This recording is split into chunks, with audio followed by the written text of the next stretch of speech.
इस कहानी की शुरुआत होती है सन 1931 पेरिस शहर से, जहां पर हमें 12 साल के लड़के ह्यूगो को दिखाया जाता है, जो रेलवे स्टेशन की एक बहुत बड़ी क्लॉक के अंदर रहता है। उस क्लॉक में जो बड़े बड़े गैप्स होते हैं, वहां से वो रेलवे स्टेशन के हर एक इंसान को देख सकता है। इसी रेलवे स्टेशन पर एक इंस्पेक्टर होता है जिसका नाम गुस्ताव है, जिसके पैर में कुछ खराबी है, इसीलिए चलने के लिए वो ब्रेस का इस्तेमाल करता है। गुस्ताव के पास एक डॉग भी है, साथ ही उसके दिमाग में एक अजीब सा फितूर होता है। रेलवे स्टेशन पर जितने भी बच्चे हैं जो चोरियां करते हैं, वो उन्हें पकड़कर अनाथ आश्रम यानी कि ऑर्फनेज भेज देता है। यहाँ पर एक बुक शॉप ओनर भी होती है जिसे गुस्ताव बहुत पसंद करता है, पर कभी उसने अपने दिल की बात उससे नहीं कही। साथ ही यहाँ पर एक टॉय मेकर है जिसका नाम जॉर्ज है। कभी कभी जॉर्ज से मिलने उसकी ग्रैंड डॉटर इजाबेल भी यहाँ पर आती है।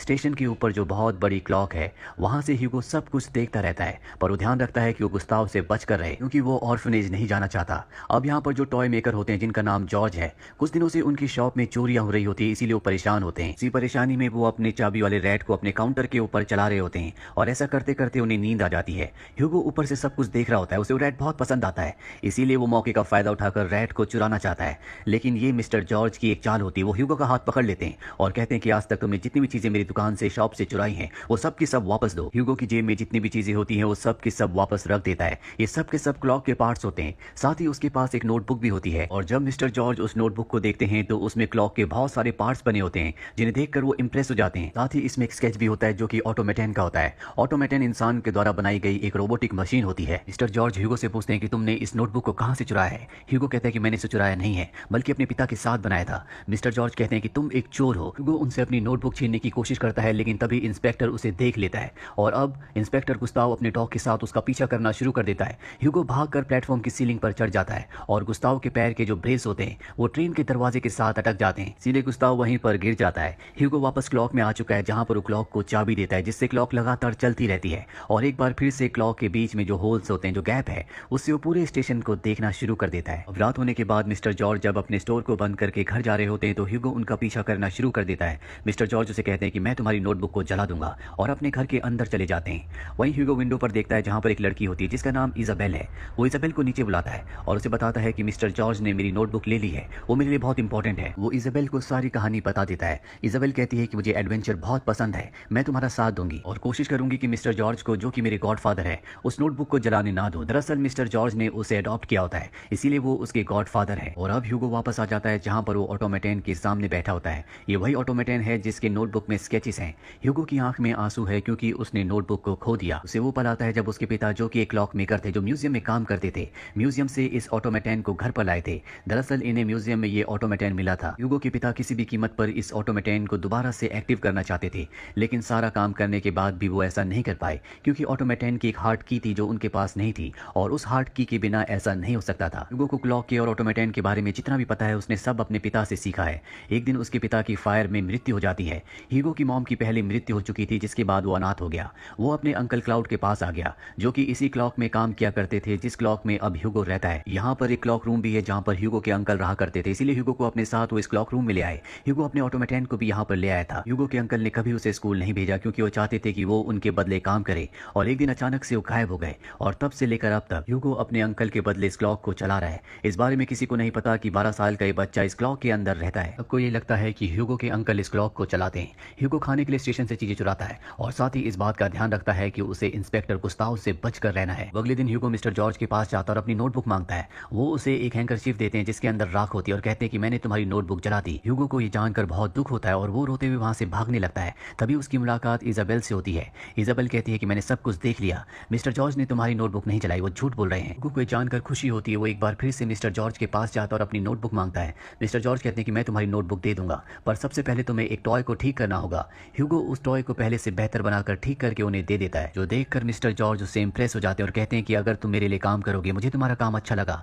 तो मैं तुम्हारी नोटबुक तुम्हें वापस कर दूंगा। ह्यूगो उनकी बात मान जाता है, और अब ह्यूगो उनकी शॉप पर काम करना शुरू कर देता है। वो मिस्टर जॉर्ज से बहुत सारी चीजें सीखता है। काम करने के बाद वो इजाबेल से मिलने जाता है, और वापस आकर अपने ऑटोमेटन पर काम करता है। अब उसने बहुत सारी चीजें सीख ली होती है, इसीलिए ऑटोमेटन थोड़ा थोड़ा हिलना डुलना शुरू कर देता है, जो देखकर ह्यूगो को बहुत अच्छा लगता है, क्योंकि ये उसके पिता का अधूरा काम है जो खुद पूरा करना चाहता है, और बिना हार्ट की के वो इसे नहीं चला सकता। अब ह्यूगो और इजाबेल की अच्छी खासी दोस्ती हो जाती है, और एक दिन जब ये दोनों के दोनों स्टेशन पर होते हैं, तभी इनके सामने इंस्पेक्टर गुस्ताव आ जाता है। ह्यूगो से देखकर डर जाता है। वो इजाबेल से कहता है कि बिल्कुल शांत रहना, इन्हें हमारे बारे में कुछ पता नहीं चलना चाहिए। गुस्ताव पहले से इजाबेल को जानता है, क्योंकि वो उसके अंकल को भी जानता है। गुस्ताव से इजाबेल इजाबेल कहती है कि ह्यूगो उसका कजन है, इसीलिए गुस्ताव इन दोनों को जाने देता है। दरअसल ह्यूगो इस वक्त इजाबेल को अपना घर दिखाने के लिए ले जा रहा होता है जो कि क्लॉक के अंदर है, पर अब वो अपना इरादा बदल देता है, इसीलिए वहां से भागने लगता है। इजाबेल भी उसका पीछा करती है लेकिन वो गिर जाती है। वो अपनी मदद के लिए ह्यूगो को बुलाती है। ह्यूगो वहां पर आ जाता है और उसकी मदद करता है। तभी वो देखता है कि उसके गले में एक लॉकेट है जो कि एक चाबी है और ये वही हार्ट की है जो उसे अपने ऑटोमेटन को चलाने के लिए चाहिए। वो इजाबेल से कहता है कि मुझे तुम्हारी ये की चाहिए। इजाबेल कहती है कि मैं तुम्हें एक शर्त पर ये की दूंगी, पहले मैं वो जगह देखना चाहती हूँ जहां पर तुम रहते हो। और इसके बाद ह्यूगो इजाबेल को क्लॉक के अंदर ले आता है। ये जगह देखकर उसे बहुत अच्छा लगता है क्योंकि हमेशा से वो भी इसी तरह के एडवेंचर अपनी जिंदगी में चाहती थी। यहाँ पर ऑटोमेटन भी होता है जिस पर वो इजाबेल की लगाता है और वो पूरी तरह से एक्टिवेट हो जाता है। एक्टिवेट होने के बाद उसके हाथ में जो पेन होता है उससे वो एक स्केच को ड्रॉ करता है जिसमें वो एक मून बनाता है जिस पर बुलेट जा रही होती है और स्केच के अंत में वो नाम लिखता है जॉर्ज मेलिस का, जो कि इजाबेल के गॉडफादर हैं। ये दोनों के दोनों हैरान होते हैं कि उन्होंने इजाबेल के गॉडफादर यानी कि इजाबेल के अंकल का नाम यहाँ पर क्यों लिखा। इस रहस्य से पर्दा उठाने के लिए दोनों के दोनों इजाबेल के अंकल के घर जाते हैं जहाँ पर इजाबेल की आंट होती है। ये वो स्केच को जो कि मशीन ने बनाया होता है इजाबेल की आंट को दिखाते हैं, जो देखकर वो पूरी तरह से हैरान हो जाती है और इन दोनों से पूछते हैं कि ये स्केच तुम्हें कहाँ से मिला। ह्यूगो बताता है कि ये स्केच एक मशीन ने बनाया है और तभी डोर नॉक होता है। इजाबेल की आंट समझ जाती है कि मिस्टर जॉर्ज घर वापस आ चुके हैं, इसीलिए इजाबेल को ह्यूगो को एक कमरे में छुपने के लिए कहती है और कहती है कि तुम बिल्कुल आवाज मत करना। इसके बाद ह्यूगो और इजाबेल देखते हैं कि यहाँ पर एक अलमीरा है जो कि बहुत पुरानी है। ये उसकी तलाशी लेना शुरू कर देते हैं और तभी ऊपर से एक बॉक्स गिरता है जिसके अंदर बहुत सारे स्केचेस होते हैं और इन स्केचेस में एक स्केच वो भी होता है जो मशीन ने बनाया था। आवाज से अब मिस्टर जॉर्ज भी अंदर आ जाते हैं। वो अपने स्केचेस को देखकर रोने लगते हैं और कहते हैं कि अब वो कुछ भी नहीं है, वो पेनीलेस है, उनके पास पैसे नहीं है। साथ ही वो ह्यूगो को कहते हैं कि तुमने मेरे ट्रस्ट को तोड़ा है, तुम एक क्रूअल इंसान हो। ह्यूगो वहां से चला जाता है। अगले दिन एक बार फिर से इजाबेल ह्यूगो से मिलने के लिए आती है और ये एक लाइब्रेरी में जाते हैं जहां पर इन्हें एक फिल्म रिलेटेड बुक मिलती है जिससे इन्हें पता चलता है कि शुरुआत में कुछ लोगों ने फिल्में बनाना शुरू किया जो लोगों को पसंद आना शुरू हो गई, जिससे लोगों ने इस इंडस्ट्री में पैसा लगाया और एक छोटी सी जगह हॉलीवुड बन गई। इस बुक को जब वो आगे देखते हैं तो वहां पर इन्हें वो फोटो भी मिलती है जो मशीन ने यानी कि ऑटोमेटन ने बनाई थी, जिसे देखकर जॉर्ज पूरी तरह से हताश हो गए थे। और उस फोटो के नीचे भी जॉर्ज मेलिस का नाम लिखा होता है। लिखा होता है कि वो उन शुरुआती निर्माताओं में से एक थे जिन्होंने हॉलीवुड की रचना की, जिन्होंने फिल्में बनाई, पर बाद में उनकी दुखद मृत्यु हो गई। अब ये पढ़ी रहे होते हैं कि पीछे से एक आदमी आ जाता है जो इन दोनों बच्चों से पूछता है क्या आपको मिस्टर जॉर्ज पर दिलचस्पी है। ये दोनों से देखते हैं और समझ जाते हैं कि इस बुक का जो राइटर है वो यही इंसान है। इजाबेला उसे बताती है कि जॉर्ज मेलिस अब भी जिंदा है, वो मेरे अंकल है, उन्होंने मुझे गोद लिया था। वो ऑथर उनकी बात पर हंसने लगता है। वो कहता है कि ऐसा नहीं होता और इन दोनों को एक कमरे में ले जाता है जहां पर मिस्टर जॉर्ज की बहुत सारी फोटोज और उनकी चीजें होती हैं। ऑथर इन दोनों को बताता है कि मैं मिस्टर जॉर्ज से मिल चुका हूं। जब मैं छोटा था तो मेरा भाई उनके पास काम किया करता था और एक दिन वो मुझे उनसे मिलवाने के लिए ले गया था। जब मैं उनके स्टूडियो गया तो वहां पर बहुत बड़ा सेट लगा था जो पूरी तरह से कांच के एक रूम के अंदर था। वहां पर वो इल्यूजन क्रिएट कर रहे थे, यानी कि उस जमाने में वो ऐसी फिल्में बनाते थे जो कि उस वक्त की टेक्नोलॉजी से करना बहुत मुश्किल था। वो अपनी फिल्मों में एक्ट भी किया करते थे और मैं उनसे मिला था। मैं उस मुलाकात को कभी नहीं भूल पाया। मैं उनका बहुत बड़ा फैन हूँ। उनके बारे में आखिरी खबर मैंने यही सुनी थी कि वॉर में वो मारे गए। वॉर के बाद उनकी कोई खबर नहीं मिली। अगर वो अब भी जिंदा है तो मैं उनसे मिलना चाहूंगा। उनका जितना भी काम था वो सब का सब खो चुका है। उनकी एक फिल्म अब भी मेरे पास है, इसके अलावा उनका कोई भी काम इस दुनिया में नहीं है। अगर वो सच में जिंदा है तो मैं उनसे मिलना चाहूंगा। और इसके बाद ये तीनों की तीनों इजाबेल के घर आ जाते हैं जहां पर इजाबेल की आंट होती है। दरअसल मिस्टर जॉर्ज की तबीयत खराब है, इसीलिए वो दूसरे कमरे में होते हैं। ऑथर इजाबेल की आंट से बहुत अच्छे से बात करता और पहचान जाता है कि मिस्टर जॉर्ज की मूवी में जो हीरोइन हुआ करती थी वो और कोई नहीं बल्कि इजाबेल की आंट है। और इसके बाद ये वो फिल्म के रोल को चलाते हैं जो फिल्म कभी मिस्टर जॉर्ज ने बनाई थी। और इसमें एक सीन होता है जिसमें एक मिसाइल को लॉन्च करते हैं जो चांद पर जाकर लगती है और चांद रोने लगता है। ये वही फोटो होती है जो ऑटोमेटन ने बनाई थी। दरअसल ये बहुत पुरानी फिल्म होती है लेकिन अब इसे नई टेक्नोलॉजी से पूरी तरह से बदल दिया गया होता है। इसे अब कलर कर दिया गया है। ये देखकर बच्चे बहुत खुश होते हैं क्योंकि ये फिल्म बहुत ही एडवेंचरस होती है। जब ये फिल्म चल रही होती है तभी मिस्टर जॉर्ज भी इस कमरे में आ जाते हैं। वो अपनी ही बनाई हुई फिल्म को देखकर अपनी अतीत की जिंदगी में खो जाते हैं और सबको बताते हैं कि अपनी जिंदगी के शुरुआती दिनों में वो एक मैजिशियन थे, साथ ही वो मशीन्स भी बनाया करते थे और जो मशीन इस वक्त ह्यूगो के पास है यानी कि ऑटोमेटन, वो भी उन्होंने ही बनाई थी। मिस्टर जॉर्ज बताते हैं कि एक बार मैं सर्कस देखने के लिए गया था जहां पर प्रोजेक्टर से मैंने एक सीन देखा था जिसमें ट्रेन चल रही थी। उसे देखकर मैं पूरी तरह से हैरान हो गया। इसके बाद मैंने फिल्में बनाने का तय किया। मैंने अपना सब कुछ बेच दिया, एक कैमरा बनाया और स्टूडियो खरीदा जहां मैंने इल्यूजन से भरी हुई फिल्में बनाई जिसने लोगों को पूरी दुनिया को चौंका दिया। मैंने अपनी वाइफ के साथ 500 फिल्में बनाई। मेरी जिंदगी में सब कुछ अच्छा चल रहा था, पर तब वर्ल्ड वॉर शुरू हो गया और लोगों की फिल्मों में दिलचस्पी पूरी तरह से खत्म हो गई, जिससे मेरा बहुत नुकसान हुआ। मैं पूरी तरह से बर्बाद और हताश हो गया। मैंने अपनी सारी फिल्मों को, अपने स्टूडियो को जला दिया। जो कुछ मेरे पास बचा था उसे बेचकर मैंने स्टेशन में एक शॉप खरीद ली और जो ऑटोमेटन मैंने बनाया था एक म्यूजियम में डोनेट कर दिया। लेकिन अभी कुछ वक्त पहले वहां पर एक हादसा हुआ था जिसमें वो पूरी तरह से खत्म हो गया। ये उसी हादसे की बात कर रहे होते हैं जिस हादसे में ह्यूगो के पिता की मृत्यु हुई थी।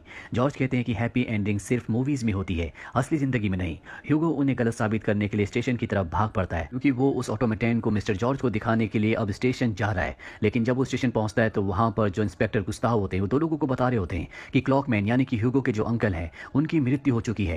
ह्यूगो इस बात को सुन लेता, वो समझ जाता है कि अब वो क्लॉक के अंदर नहीं रह सकता, पर इससे पहले कि क्लॉक के अंदर जाता इंस्पेक्टर गुस्ताव उसे पकड़ लेते हैं और एक जगह कैद कर देते हैं क्योंकि वो उसे यहाँ से अनाथ आश्रम ऑर्फनेज भेजना चाहते हैं। और ह्यूगो किसी तरह से लॉक खोलकर वहां से निकल जाता है और क्लॉक के अंदर जाकर ऑटोमेटन लेकर यहाँ से निकलने लगता है। लेकिन एक बार फिर से इंस्पेक्टर गुस्ताव उसे पकड़ लेते हैं और इससे पहले कि वो ह्यूगो को कैद करते यहाँ पर मिस्टर जॉर्ज आ जाते हैं जो गुस्ताव को कहते हैं कि ह्यूगो उनका ग्रैंडसन है, इसीलिए गुस्ताव को उसे छोड़ना पड़ता है क्योंकि वो अनाथ बच्चा नहीं है और उन्हें परमिशन सिर्फ अनाथ बच्चों को पकड़ने की मिली होती है। अब कुछ वक्त बीत जाता है जहां पर ऑथर एक बहुत बड़ा फिल्मों का प्रीमियर रखता है और ये मिस्टर जॉर्ज की फिल्मों के लिए होता है। वो सबको बताता है कि मिस्टर जॉर्ज की 80 मूवीज मिल चुकी हैं जबकि बाकी की मूवीज हमें नहीं मिली।